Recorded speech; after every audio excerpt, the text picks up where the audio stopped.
Speaking of Tory maths, over the weekend, the dozen or so, however many there are now, Tory leadership hopefuls made so many promises of tax cuts that it amounted to £200 billion.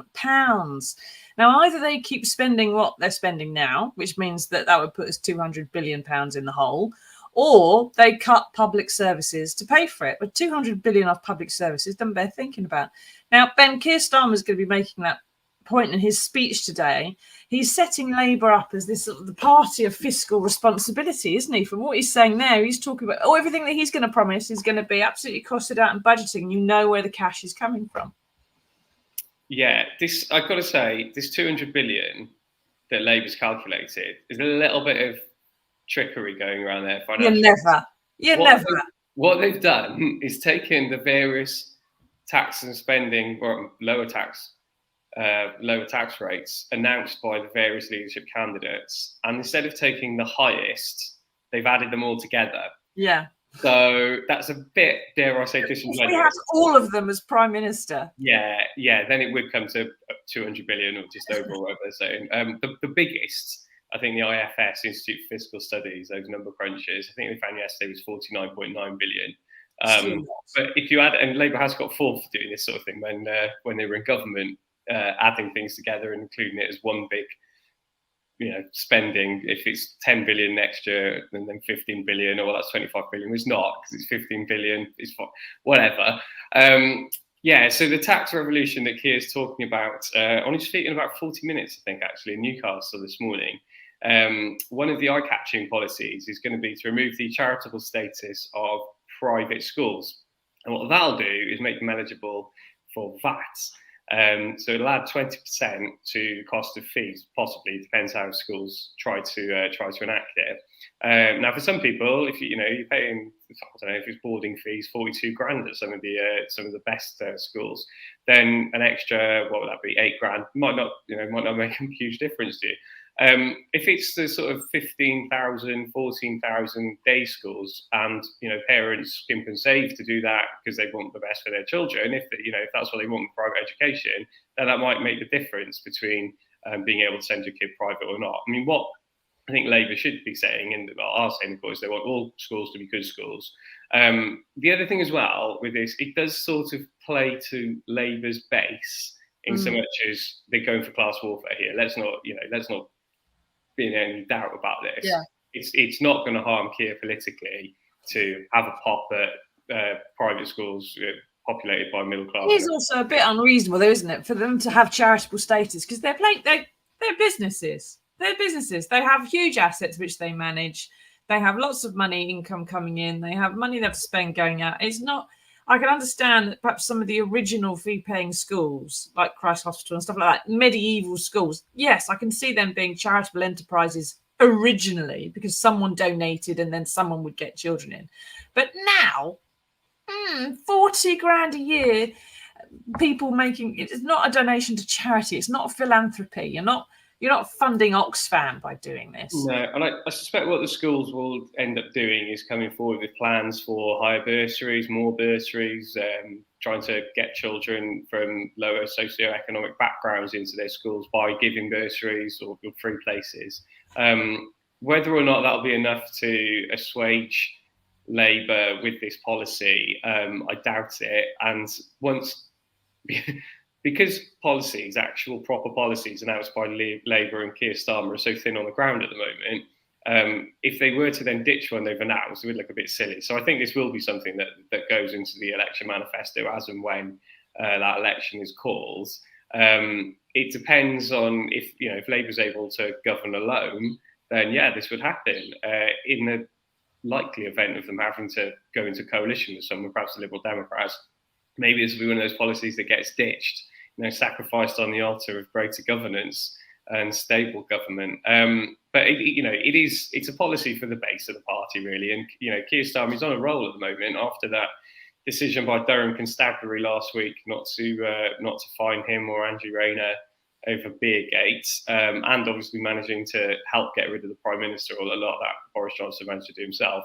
Keir Starmer is on a roll, and I think we'll see that quite a confident, upbeat Labour leader when he gets to his feet in Newcastle just after 10 o'clock this morning. Well, he's also got a couple of months to look forward to of just Tory infighting, bloodletting, just chewing chunks out of each other. And he hasn't really got to do anything. They're just going to destroy themselves while they do that until they get a new leader. But when they do get a new leader, out of the ones who've come forward, Ben, who do you think would be the best one from Keir Starmer's point of view? He's obviously lost a lovely open goal in Boris. But who would be the one he would prefer? It's difficult to say that because Rishi Sunak should be an open goal for Labour. You know, wife had non-dom status. Rishi had a green card because, so the allegation goes, he wanted to eventually become a US citizen, worth £730 million. With, you know, if you count his wife's wealth as well, because she's a daughter of an Indian billionaire. Educated at Winchester College, worked for Goldman Sachs. Served tea to reporters last week in mugs that were £38 each. Yeah. Typical reporters take them a mug, they photograph it, and then go and Google it and see how much. Yeah, isn't that? It's detail. I have to say, I wasn't on the doorstep getting a 38. That's a very enterprising photographer or reporter who thought of that. But that's a funny looking mug. I wonder how much that cost him. I'm glad I wasn't one of those because I'm quite a bit of a klutz sometimes. So dropping a £38 mug, I mean, got pretty awful. That was the one very much. That's a job for the builder's mug thing, isn't it? The chip mugs that you gather them together and go take those to the reporters, not the nice ones. Maybe these weren't the nice ones. Maybe these were the second best mugs.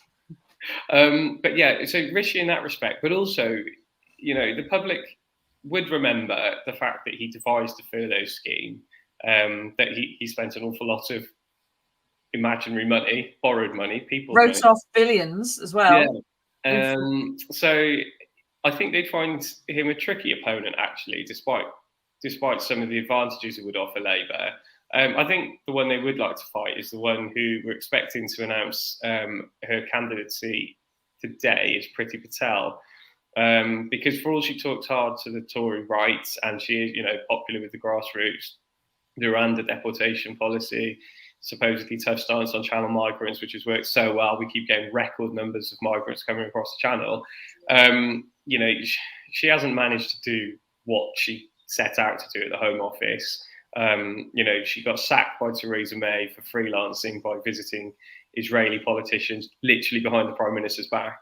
And then a standards investigation by the government's ethics advisor found she bullied civil servants. So she'd be an open goal, I'd have thought. I think that if he had a go at her at dispatch box, she'd claim he was bullying her, maybe, or feminist. You know, that he's being misogynist or something that you said, or picking her on something. I don't know. I have the feeling she'd come over a bit Margaret Thatcher if she got to be leader. We'll see. I think Rishi would be so smooth that he'd make Keir look less smooth, and it would play a bit in his favour. Who knows? Now, Mike there just said that the Tory candidates all seem to be tacking rather to the right, and even moderates are talking about keeping some of the more regressive policies. Whoever wins, do we expect the Tories' position to stay much as it has been under Boris? Well, I was surprised yesterday when some of the moderate candidates were on the Sunday morning shows and everyone said yes to the Rwanda policy.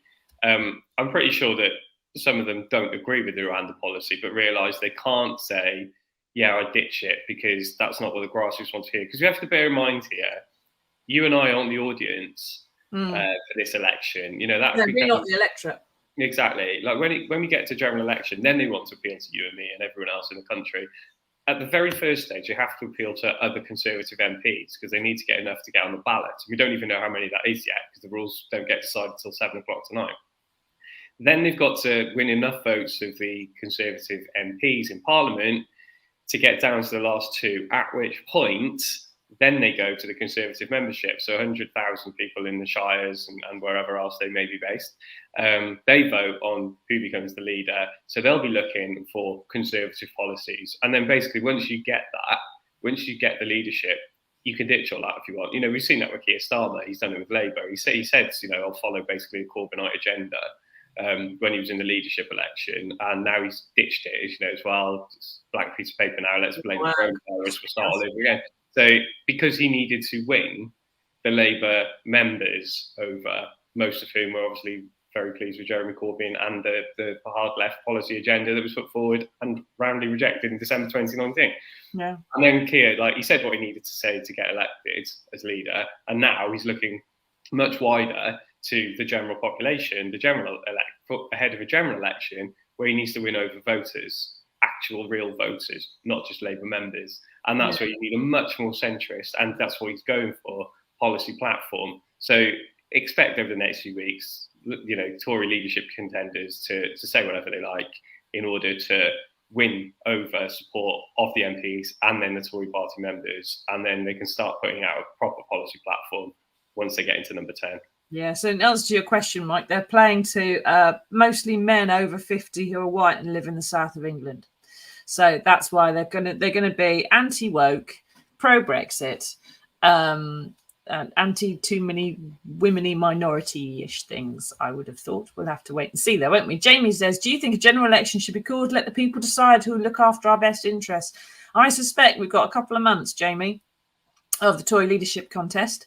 And then when we have a new Prime Minister that's been imposed upon us by the gammons of South East England, there will be lots and lots of pressure internally and externally for a general election, maybe. But Theresa and Boris both sort of ploughed on until they couldn't go any further. So they both ended up having to call a general election because of the pressure. Not immediately. So perhaps by Christmas, perhaps in the new year, there might be a general election. I think Labour are going to be calling for it for quite a long time. So we'll have to wait and see, won't we? But there's bound to be one at some point soon.